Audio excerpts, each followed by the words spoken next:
Hello, friends. Welcome back. So, this is the second part of the chapter 2, which we are continuing. So, till now, so what we have covered, just a minute. So, going back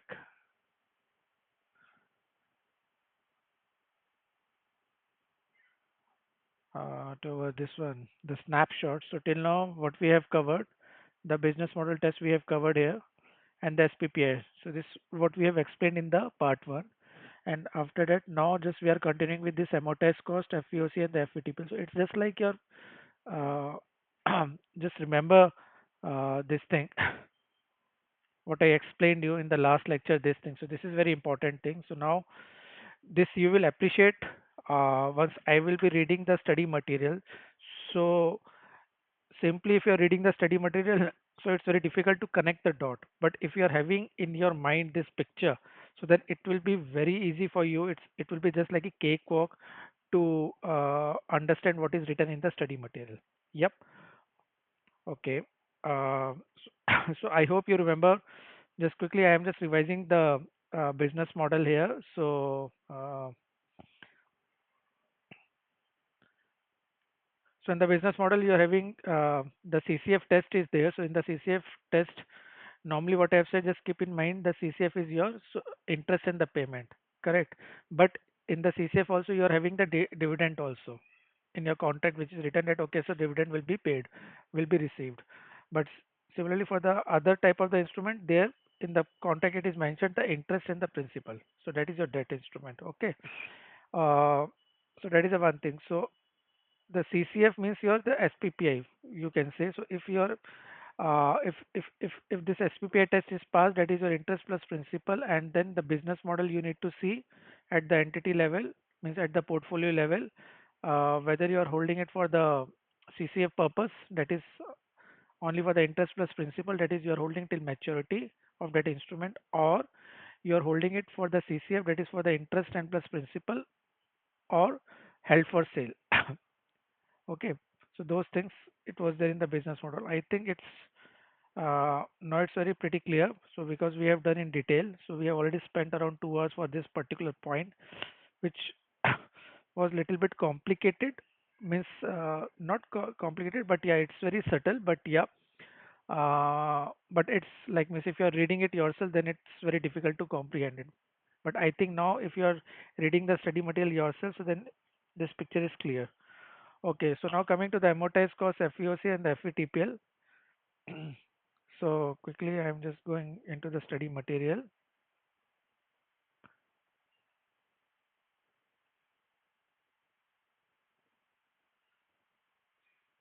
Mm,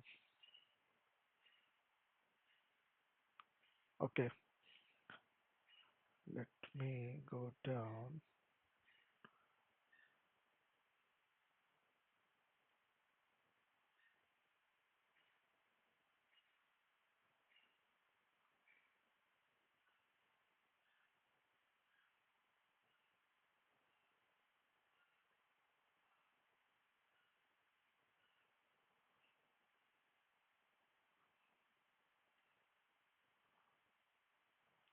Okay, so here it is talking about the FEOC, FETPL amortized costs. So categorization of the financial asset is determined based on the business model that determines how the cash flow of the financial assets are collected and the contractual cash flow characteristics that can be amortized cost, FVOCI, that is fair value through OCI, and FVTPL. So as per the Ind AS 109, except for the financial asset designated, see, just they have written the word simply designated here, but if you can link it with this one, then it will be easy for you. This chart, designated. Okay. So as per the India's 109, except for the financial asset designated at the FVTPL, an entity shall classify the financial asset subsequently at the amortized cost FVOCI. Correct? FVOCI or the FVTPL. So an entity shall classify the financial asset subsequently, unless it is designated. Means unless you have taken the exception. Otherwise, if you haven't taken the exception, then it will be classified under the amortized cost on the basis of that business model or SPPI.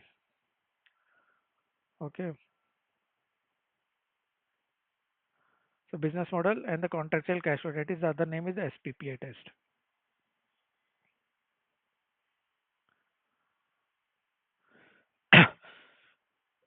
We will be little bit fast because uh, if you remember that particular chart which I've told you where this financial this third point which I mentioned here, this one, so then it will be easy for you to understand. Okay, so categorization of the financial asset has been broadly laid out in the below flow chart. Financial asset measured at the amortized cost, FVOC, or fair value through P&L. If the below conditions are met, so amortized cost, when it will be, when you are having the SPPI test, you have cleared, plus your business model CCF test is clear, correct? So then only you will be having the amortized cost. So if the below conditions are met, the financial asset is held within the business model whose objective is to hold the financial asset in order to collect the CCF. That is your interest plus principal here in the contractual cash flow. And the contractual term give rise on the specified dates to the cash flows that are solely payment of the, so this is talking about the SPPA, correct? So if both the conditions are satisfied and you haven't taken the exception of that FVTPS, then it will be amortized cost. And this amortized cost, it is applicable on your debt instrument only, because the interest and the principal as a cash flow, it arises only in the debt instrument, it cannot arise in the uh, equity instrument. So that is the hidden, so it's implied, you need to understand about all these things. So all these are the subtle points. The fair value through OCI, so again in the fair value through OCI is what, if you are talking from the debt instrument point of view, so that two tests should be passed. That is, first is the SPPI test and the second one is the business model. In that the CCF plus your HFS is there, the two intentions are there, so then only the debt instrument will be coming under the FEOC unless you haven't taken the exception for the FVTPL, and plus for the equity instrument if you have taken the exception. Okay, so that is your long term. So FA financial asset shall be measured at the FEOC if the below conditions are met. So all these are for the financial asset only. These tests, the SPPI test and the business model test, these are applicable only for the financial asset, not for the financial liability. So for the financial liability, they are having a different rule. So financial asset is held within the business model whose objective is achieved through the CCF and selling the FA. Selling the FA means HFS, that is held for sale, or you can say HFT, that is held for trading. Contractual term give rise on the specified date for the SPPI. Okay, so this is for the debt instrument they're talking about, and now it is for the equity instrument. Equity instrument that are not held for the trading, and contingent consideration. Equity instrument that are not held for the trading. So that means if you are holding it for the long term purpose and you have taken the exception, then it will be coming under the FVOC. Okay, so that instrument also comes, and equity instrument can also come. Plus, in the FVOC, the another okay, this contingent consideration in the business combination for which the entity makes an irrevocable election, okay, on the initial recognition to carry it at the FEOC. So this you need to remember that this is relating to the business combination, that is the Ind AS 103. So there the contingent consideration is there. So for the consideration, if you have elected for this, if you have taken this exception, then it will be coming under the FEOC. Otherwise, it will not be coming here. Otherwise, it will be going under the FETPL. Okay, contingent consideration in the business combination for which the entity makes an irrevocable election. Irrevocable. Irrevocable means you cannot do the reclassification. Okay. On the, and that is also this election you need to avail this exception only at the time of the initial recognition. And FVTPL, what I mentioned for the debt instrument, it's a residual category, or it can be your, like means if you have taken the exception, that is you have designated, correct? So those things will be coming here. Now, any asset which is not measured at the amortized cost and not measured at the FVOC, correct? So this is talking about the residuary category here. This one, this residuary category. Like if the this SPPA test is passed, but these tests are failed, so then it will be coming under the FVTPA. And similarly, if the SPPA test is also not passed, So then, and plus you haven't designated for the FACA, then it will be coming under the FETPL. Okay. So, and one more catch point here that it's not mentioned in the study material, but yeah, normally you start with the testing. First test will be your SPPI test. Okay. Then you will be going for the business model test. Okay. So this is also one another subtle point here.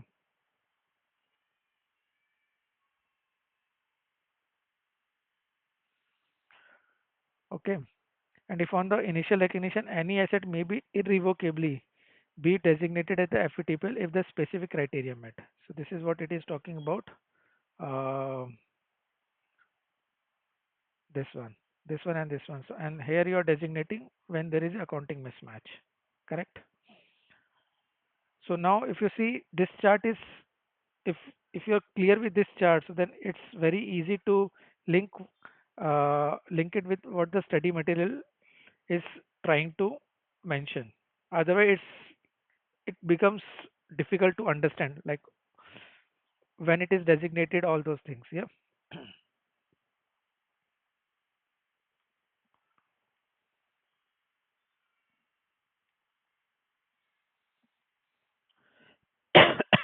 Okay. So exception to the classification based on the above criteria mentioned in the paragraph 109, option to designate at the FETPL. So it is not talking about the exception. That is when you are going for the designation of that FETPL. So here, if you see the accounting mismatch, what is written. So an entity may, at the initial recognition, irrevocably designate a financial asset as measured at the fair value through P&L. If doing so eliminates or significantly reduces a measurement or the recognition inconsistency, sometimes referred to as an accounting mismatch that would otherwise arise from measuring the assets or the liabilities or recognizing the gains and the losses on them on the different basis. Okay. The decision, so accounting mismatch, okay. Quickly, I will give you the example here. Okay. So like in your balance sheet, again, it's in the T format. Uh, so here it is coming your liability here, and here it is coming asset. Okay. So like you have taken one debt here, one debt instrument here. Okay.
So here you have taken a debt.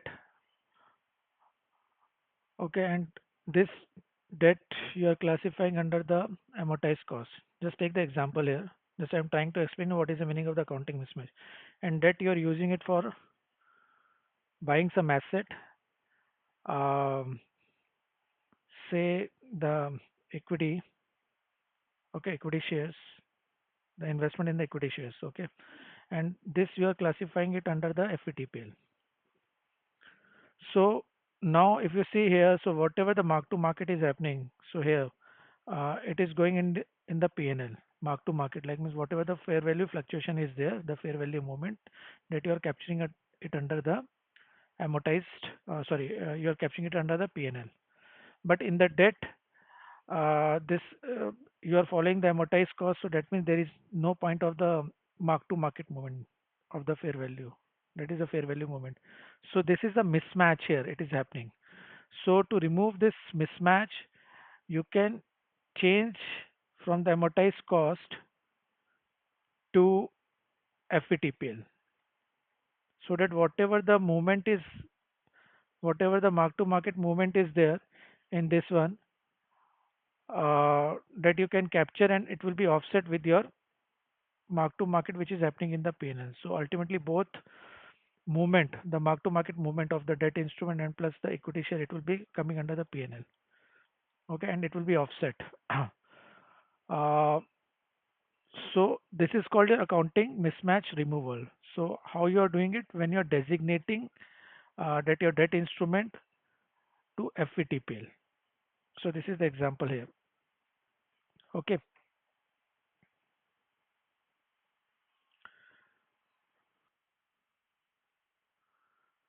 so I hope you are now able to understand about this one, the accounting mismatch. So this example which I have given. Okay, so an entity may at the initial recognition irrevocably designate a financial asset as measured at the fair value through P&L. If doing so eliminates or significantly reduces the measurement or the recognition inconsistency. Okay, the decision of an entity to designate a financial asset or a financial liability as it at the fair value through P&L is similar to an accounting policy choice. Okay, so this is relating to the accounting policy choice. So, but it is not as stringent because here this decision of the designation you are taking at a instrument level. Okay, so it's not like if you have taken like for the one instrument you have designated. Okay, for one instrument you have taken the exception, so it's not compulsory that for the another instrument you need to take the similar exception. But in the accounting policy you need to follow uh, instrument wise, means instrument to instrument, that's similar instrument, you need to follow the same accounting policy. Okay, so although unlike an accounting policy choice, it is not required to be applied consistently to all the similar transactions. When an entity has such a choice of the IAS 8 requires a chosen policy to result in the financial statement provides a reliable and the more relevant information. Okay, so financial asset, amortized cost.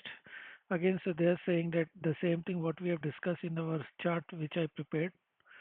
So the for the amortized cost, the business model to collect, that is a CCF, and plus the SPPA test both should be passed.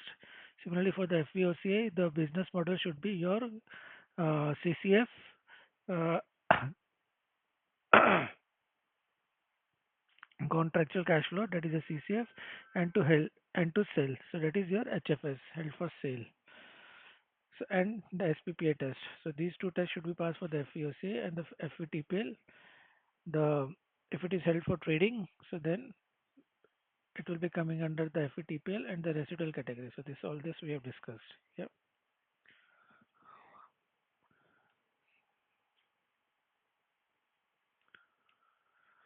Okay. So financial asset at the amortized cost. So what is the amortized cost? So they are saying this amortized cost means mm, your this thing. The amortized cost means your uh, at the initial recognition. Okay, so the fair value at the initial recognition.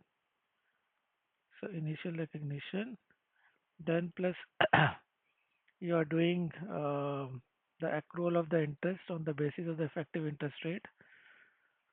Then coupon you are deducting. Okay, and then plus and the repayment which you are doing in between, and minus your impairment allowance if any.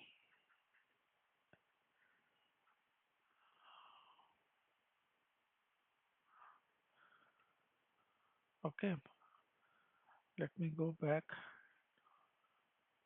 Yeah. So amortized cost is the amount at which the financial asset is measured at the initial recognition minus the principal repayment plus or minus the cumulative amortization. So this this one, it is your amortization. So I request you to listen my this the EIR, the effective interest rate video, so that you will understand what is the meaning of the EIR. So at a high level, effective interest rate is your whatever the this fair value the at the time of the initial recognition, and whatever the contractual cash flow which are there in the future. So that you need to discount it, you need to bring it at the present value. So the so the discount rate at which your this present value is coming equal to your fair value, that is your transaction price. So then that discount rate is called as your effective interest rate at a very high level. Okay. So just I'm requesting you to listen that video, to see that video. That is hardly it is of 20 minutes, so that at least you will be having the clarity about why that in the effective interest rate, if you are just minusing, if you are deducting this coupon, so then it is like your amortization. Okay. So right now I'm not uh, going into it in detail, but yeah, so just please listen to that video. So otherwise you will be covering this the present value concept, that is a time value concept, in your AFM subject also. Okay, so at the initial recognition minus the principal repayment. So this is the repayment what you are doing. Principal repayment. This is the principal repayment plus or minus the cumulative amortization using the effective interest rate method of any difference between the initial amount and the maturity amount. Okay, so the amortization will be of your the initial amount minus your maturity amount. So that will be your amortization. So like your premium or discount, which is call it in the CA Inter exam for the financial asset, adjusted for any loss allowance. So loss allowance is your impairment, you can say. So this is the equation which you need to keep in your mind. So this is the thing, impairment allowance, all those things. Yeah. So in applying the effective interest method, entity identifies fees that are an integral part of the effective interest rate. Fees means your transaction cost it is talking about.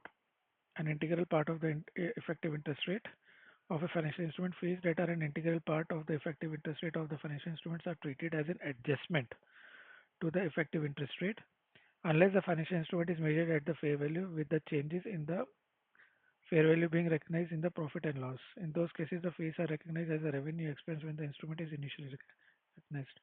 So it is saying that if I'm talking from the, because this we are discussing from the financial asset point of view, so the transaction cost, so transaction cost, so in the amortized cost and FVOCI, you will be adding, you will be adding it in your fair value.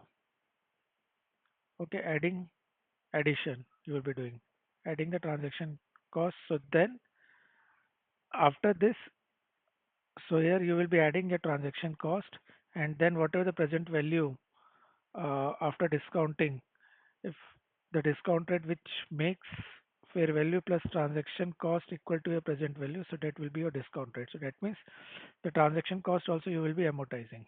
Okay, so this transaction cost plus fair value, it will be considered in the effective interest rate, correct? But for the FVTPL classification, there you are this transaction cost you are transferring it to the P&L directly at the inception. So you are not including it in the fair value. So this is the difference. So this is what they are trying to say. So unless the financial instrument is measured at the fair value, so in those cases the fees are recognized as a revenue or expense when the instrument is initially recognized. Okay, such fees adjusted in the effective interest rate are then amortized over the expected life of the instrument, because here This is the value at the inception. So if you're adding the transaction cost in the fair value for the financial asset, so uh, then you will be amortizing it. Correct? So amortizing means like whatever the maturity amount is your redemption amount. So suppose if this fair value is your 100, okay, and your transaction cost is 10, and this instrument life it is of 5 years, okay, 5 years is a maturity, and then the redemption amount is say 120.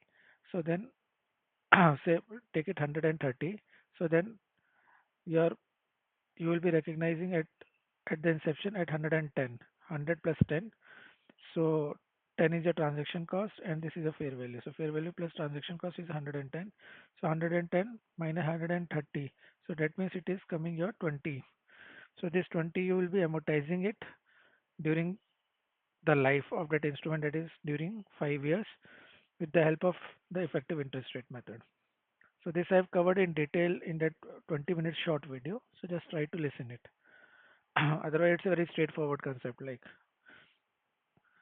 okay, so such fees adjusted in the effective interest rate are then amortized. So here, if you are not including this 10 here, so then your initial value will be 100, and then this is 130. So then 30 you will be amortizing it. Now, if you are including the transaction cost here at the inception, so then you will be amortizing 20. So that means 10 you will be amortizing it. Yeah, 20 will be amortizing it. So this is what they're trying to say. However, a shorter period may be used if such fee adjustment in the effective interest rate pertains to such a shorter period. So that is your maturity period it is talking about. Financial assets shall be classified at the amortized cost if it meets both of the following criteria. That is, your uh, SPPI test is met, and the SPPI test, and plus your business model, that is CCF test. Uh, that is a contractual cash flow. If both are meeting, then only it will be amortized cost unless you have designated under the FETPL. So hold to collect. So this is hold to collect. So this is the another name of the CCF is your hold to collect, HTC. Objective is to hold the financial asset in order to collect the contractual cash flow, and SPPI test which to be met. Okay. So example of the financial asset classified and accounted for at the amortized cost, that is your trade receivables. So this also we have discussed, and the investment in the government bond not held for the trading, not held for the trading, and the investment in the term deposit at the standard interest rate. Loan receivable with a basic feature. So investment in the equity instrument can never be classified under the amortized cost. So this is what I told you, like the equity instrument can be classified under the FVTPL or FVOCI.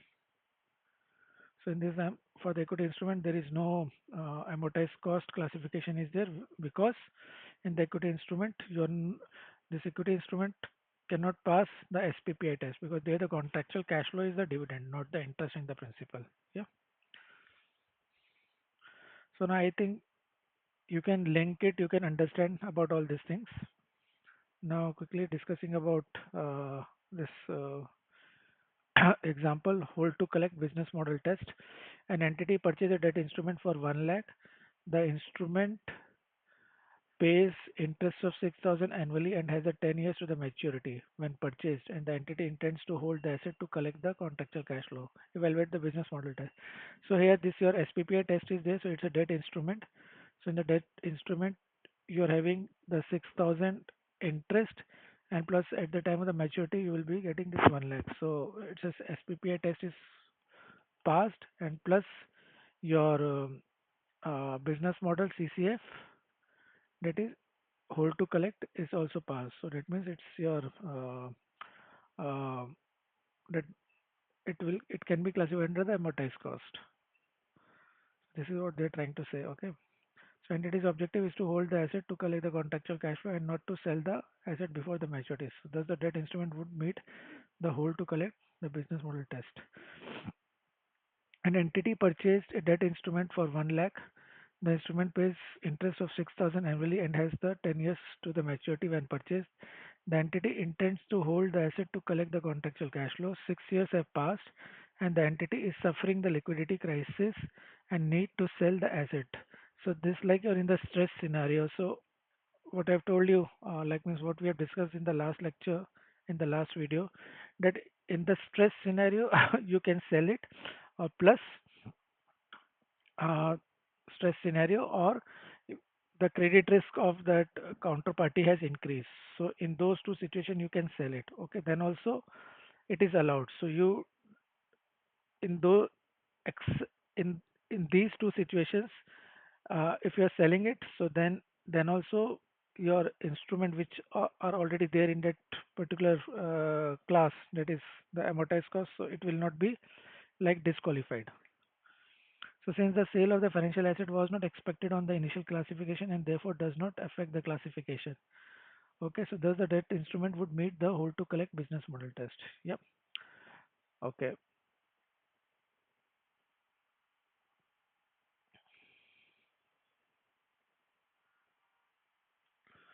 Next example. So SPPI test for the loan with the zero interest. So this is talking about the no fixed repayment terms. Okay. So parent. So here it's just like a ZCB, you can say. So zero interest is there. So means no interest and no fixed repayment term. Okay. So parent H Limited provides a loan to its subsidiary S Limited. The loan is classified as a current liability in the subsidiary's financial statement and has the following terms: the interest-free loans, no fixed repayment term, and the repayable on demand. Does the loan meet the SPPA or the CCF test? So it's an interest-free loan. It's okay. No fixed repayment term. That is also okay. And repayable on demand. So that means whenever the holder is demanding, so then the subsidiary has to, like, whenever the parent is demanding, then the subsidiary has to pay it. Yeah. So that means uh, so here your contractual cash flow is your principal amount.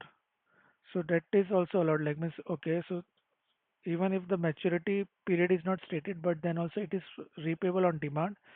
So um, the CCF test is qualified. That is the SPPI test is qualified.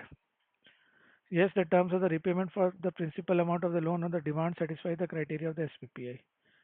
Okay, so like if the interest is also not there, then also it is okay. But the principal portion you can demand it. So that means it is your right, the holder's right. That is the parent's right. So that means the SPPI test is qualified. If the SPPI test is qualified, so that means the um, your business model hold to collect. That is your CCF test is passed. Okay, the parent H provides a loan of 100 million INR to the subsidiary B. The loan has the following terms: no interest, repayable in 10 years. So, repayable in 10 years. So, now here the maturity period is there. So, the principal amount will be repaid uh, at the maturity. So, that means here also the SPPA test is qualified, is passed. Okay.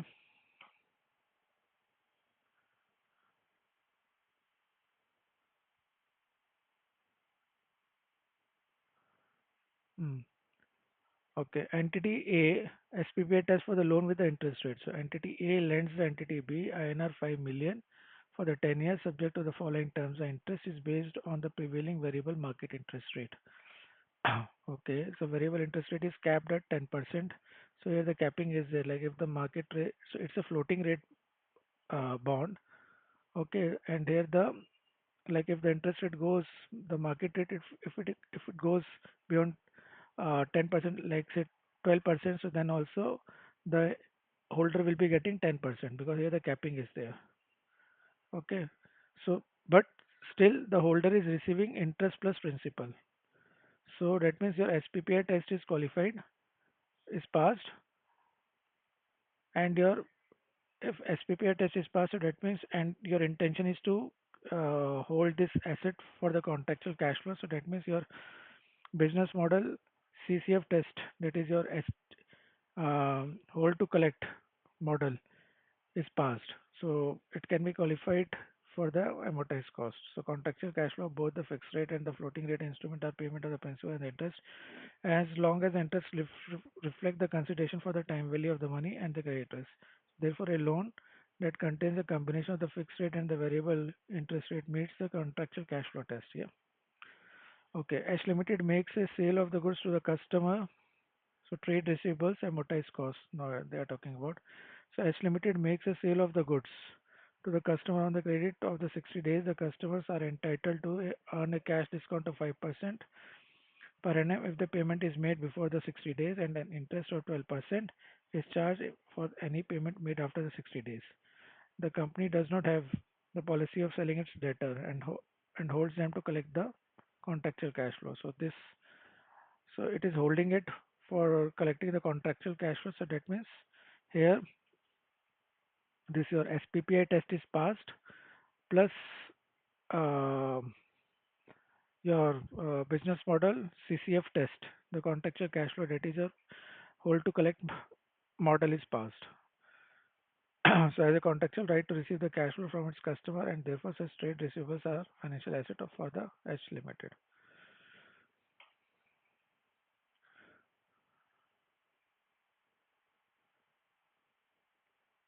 Okay, further the H Limited business model test to collect will satisfy as the objective is to hold its trade receivable to collect the contractual cash flow till the end of the maturity period. As such, trade receivable recorded in the books represent the contractual cash flow that are solely payment of the principal and the interest if the paid beyond the credit period.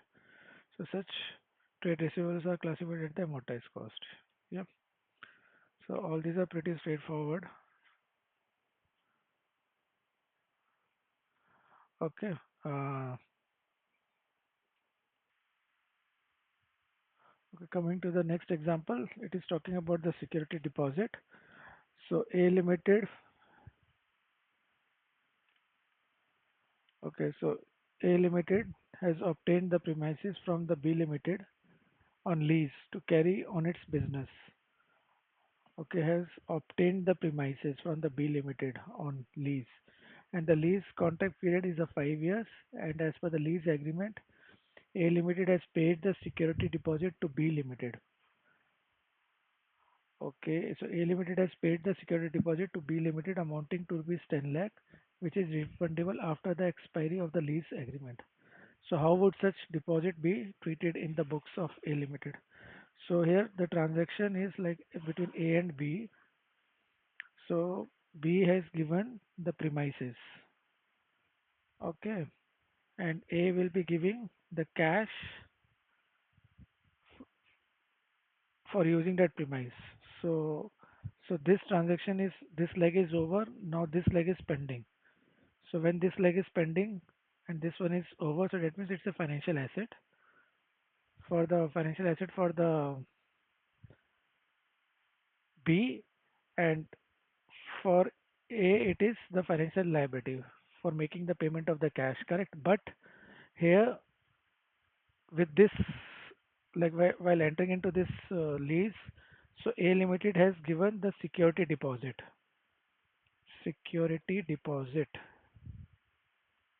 to B, and the B has to refund it after the 5 years, and that is also without any interest. So like if A has given the security deposit of 10 lakh, so then B after the 5 year it will be paying back this 10 lakh. So it will be reimbursing the 10 lakh. So it's interest free. So for A it is a financial asset because this leg is over, now this leg is pending. So this for receiving this 10 lakh after the 5 year. So that means for A it's a financial asset and for B it will be financial liability. And this will be recorded at the present value, at the inception present value. So that means 10 lakh you need to discount. So 10 lakh you will be receiving at the end of the fifth year. So this you need to discount it at the zero, means at the inception in the beginning. Okay, so this you will be discussing in the off market transactions, all these things. So this is, if you remember in the beginning, I told you that in the off market, this lease is also there. So, and what it is returned, so A Limited has paid the security. How such deposit be treated? So if so A will be like holding this asset, the financial asset. It will be showing in his balance sheet this security deposit as a financial asset, and its expectation is to collect that money. So that means the CCF test is passed. Contractual cash flow test is passed. That is the SPPI test is passed. So in the above case, since A Limited has a contractual right to receive the cash flow from its lessor means B Limited, and therefore such security deposit receivables are the financial assets. So this is what I have told you. This why it is a financial asset. Further, A Limited business model to collect will be satisfied as the objective is to hold its security deposit receivable.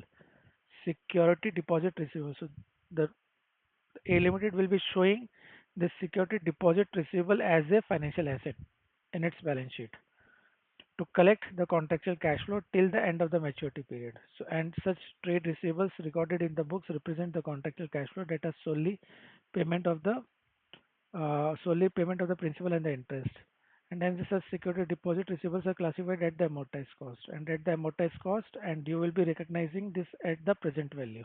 So this you will be discussing later at what price you will be recognizing. Right now, just we are talking about the classification. So once you will come in the measurement, so then they will be focusing on at what amount you need to recognize it. So at that time, they will be telling this institute means you will be seeing that it will be recorded at the present value. Okay, now coming to the FVOCI. So accounting for the debt instrument. So again, in the FVOCI, what I have told you for the debt instrument, quickly, the debt instrument, the two tests to be passed, that is debt instrument two tests to be passed, the SPPA test, that is the interest plus principal, and second, uh, your the business model is your CCF plus your HFS, hold to collect. Correct. If these two tests are passed, so then it will be your FVOCA unless you have designated under the FVTPL. And for the equity instrument, you need to avail the exception that is designated at FVOCA. Okay. And when you will be designating at the FVOCA, the equity instrument when you are holding it for the long term, not for the trading purpose. So this is what they have mentioned here. Financial asset is measured at the FVOCA if it meets both the following criteria: hold to collect and sell the business model. Sell. So hold to collect STCS. You can say here STCS in the short form. So like this one, the CCF and HFS, you can call it as STCS. Hold to collect and sell, and the SPPA has to be met. And example, investment in the government bonds where the investment period is likely to be shorter than its maturity period. Shorter than its maturity period, why they mentioned? Because you can sell it before the maturity period. If the market situations, if it is favorable to you. Investment in the corporate bonds where the investment period is likely to be shorter than its maturity period. So again, it's a shorter than maturity period because you can sell before the maturity.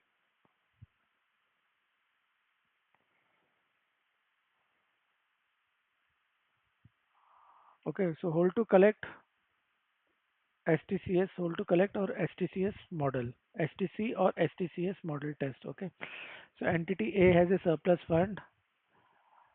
Entity A has a surplus fund of 50 million. A limited A hasn't found the suitable investment opportunity, so it buys the medium dated 5 year maturity high quality government bonds in order to generate the interest income. If a suitable investment opportunity arises before the maturity date, the entity will sell the bond and use the proceeds for the acquisition of the business operation. Okay, so it is likely that a suitable business opportunity will be found before the maturity date. So it is likely. So this is very important. So it is likely that before the maturity date. So maturity date here it is a 5 year. So that means you can sell your asset, your investment before the 5 years.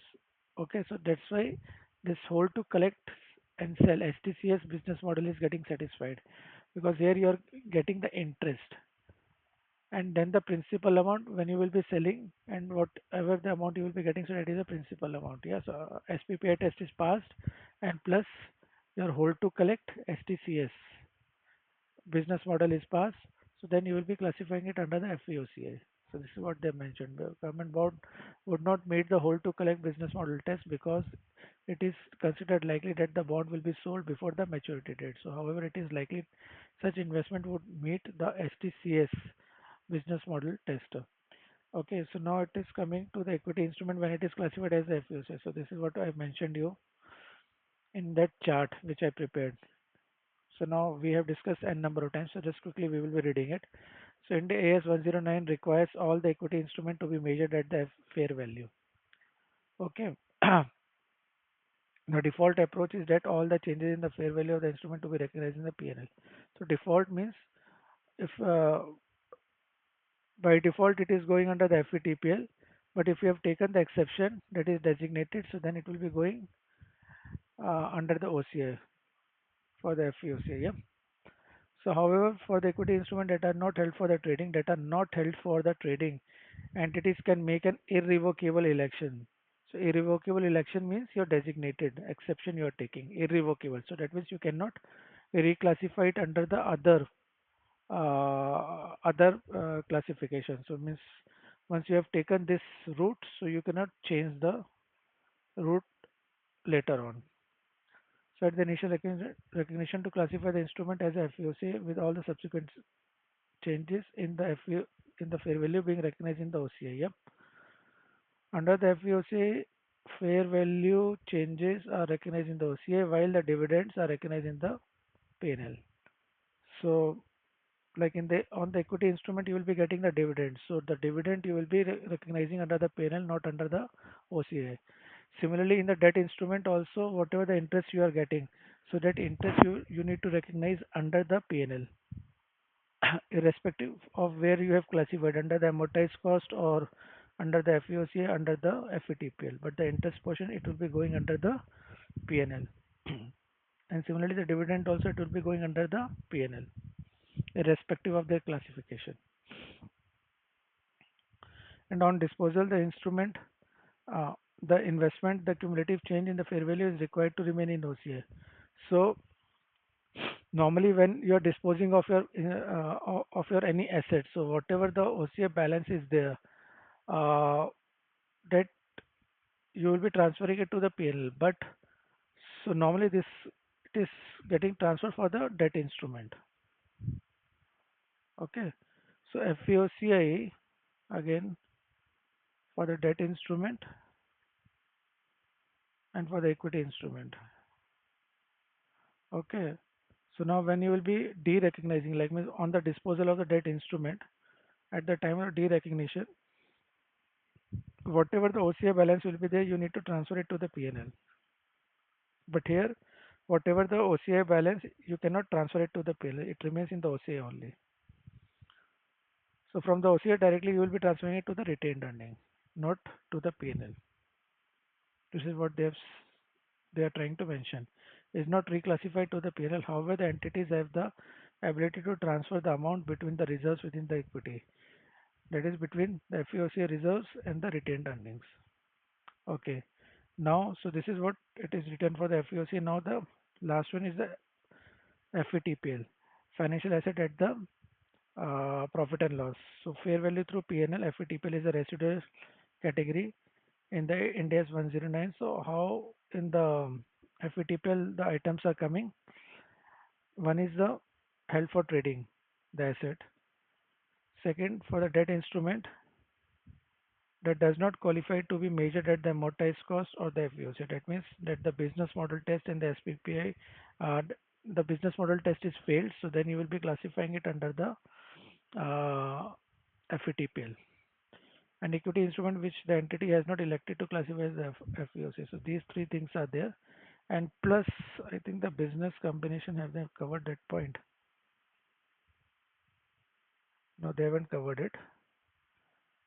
Okay, so example of the financial asset classified and accounted for at the FVTPL, derivatives that have not been designated in the hedging relationship.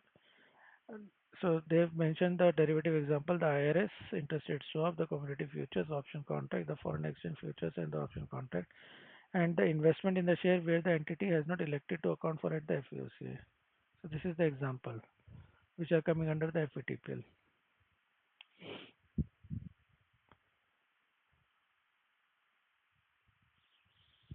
So now we have covered the we have covered the classification. Uh,